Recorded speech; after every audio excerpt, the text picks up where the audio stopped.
The young boy sat in the quiet hills of Anathoth, unaware that his life was about to change forever. One evening, as he gazed at the stars, a voice powerful yet gentle filled his heart. Jeremiah, before I formed you in the womb, I knew you. Before you were born, I set you apart as a prophet to the nations. Jeremiah trembled. But Lord, I am only a child. I don't know how to speak. The voice reassured him. Do not be afraid. You will go where I send you and speak what I command. I am with you. And so Jeremiah's journey began. A prophet against his own people.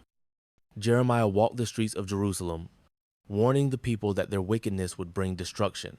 The once holy city had turned to idols, forgotten the poor, and rejected God. With a heavy heart, he cried out, urging them to repent. But the people laughed at him.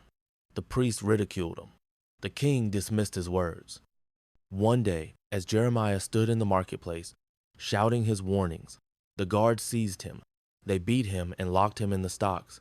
But Jeremiah would not be silenced. He knew the Lord's words were like fire in his bones she had to speak. Betrayal and suffering. His own people turned against him. The officials threw him into a deep, muddy cistern, leaving him to starve. Alone in the darkness, he cried out, but no help came. Lord, why was I even born if all I see is sorrow? But just when it seemed like all hope was lost, a kind-hearted servant of the king pulled him from the pit. Still, Jeremiah's warnings went unheard. The fall of Jerusalem, the day he feared, finally came. The Babylonians stormed the city, burning the temple, destroying homes, and dragging the people into exile. As smoke filled the air, Jeremiah wept. Everything he had warned them about had come to pass. Yet, in the midst of despair, he whispered the promise God had given him. For I know the plans I have for you, plans to give you hope and a future. Jeremiah never saw his people return from exile, but his words lived on. He remained a faithful servant of God, a man who spoke the truth even when no one wanted to hear it. And though the world rejected him, God never did. The story of prophet Jeremiah, the weeping prophet. In the quiet town of Anathoth, a young boy named Jeremiah lived a simple life, unaware that he had been chosen for a divine purpose. One fateful day, as he sat in the fields, staring at the vast sky above, a voice powerful yet gentle spoke to him. Before I formed you in the womb, I knew you. Before you were born, I set you apart. I appointed you as a prophet to the nations. Jeremiah's heart pounded. The weight of the words felt too heavy for him to bear. But Lord, he protested, I am only a child. I do not know how to speak. The voice of the Lord reassured him, do not be afraid, for I am with you. You will go where I send you and speak what I command. I will put my words in your mouth. A divine fire ignited within Jeremiah's heart. He knew his life would never be the same again. A prophet against his own people. Jeremiah grew into his calling, walking the streets of Jerusalem, proclaiming God's warnings. The city, once a beacon of holiness, had fallen into sin. The people worshiped false gods, ignored the cries of the poor, and defiled the temple. Jeremiah pleaded with them, his voice echoing through the city. Repent, turn back to the Lord before it is too late. Disaster is coming if you do not change your ways. But instead of heeding his warnings, the people mocked him. The priests dismissed him. The officials plotted against him. Even his own family turned away from him. Yet, despite their rejection, Jeremiah could not remain silent. The word of the Lord is like a fire shut up in my bones, he cried. I am weary of holding it in. Indeed, I cannot. As time passed, Jeremiah's suffering grew worse. The religious leaders saw him as a threat, and the king's officials viewed him as a traitor. One day, as he stood in the temple courts, proclaiming God's judgment, the guards seized him. They struck him, threw him into prison, and locked him in the stocks for all to mock. Another time, the officials accused him of discouraging the nation.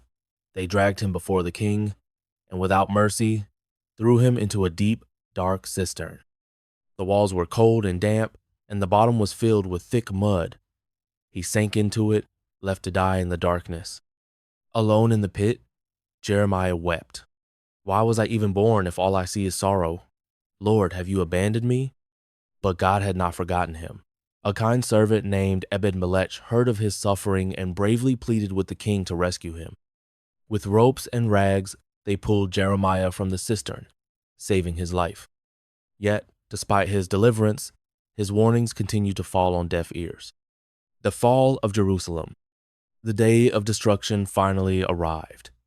The mighty Babylonian army, led by King Nebuchadnezzar, surrounded Jerusalem. The people, desperate and starving, had no way to escape. The walls that once stood as a symbol of their strength were torn down. The temple, the very house of God, was burned to the ground. The cries of the people filled the air as they were taken away in chains to Babylon. Jeremiah stood amidst the ruins, tears streaming down his face. Everything he had warned them about had come to pass. Yet, even in the devastation, he clung to hope. God had given him a promise. "For I know the plans I have for you," declares the Lord. "Plans to prosper you and not to harm you. Plans to give you hope and a future." A life of faithfulness. Though his people rejected him, though he suffered betrayal and pain, Jeremiah remained faithful. He continued to prophesy, writing letters to the exiles in Babylon, urging them to trust in God's promises.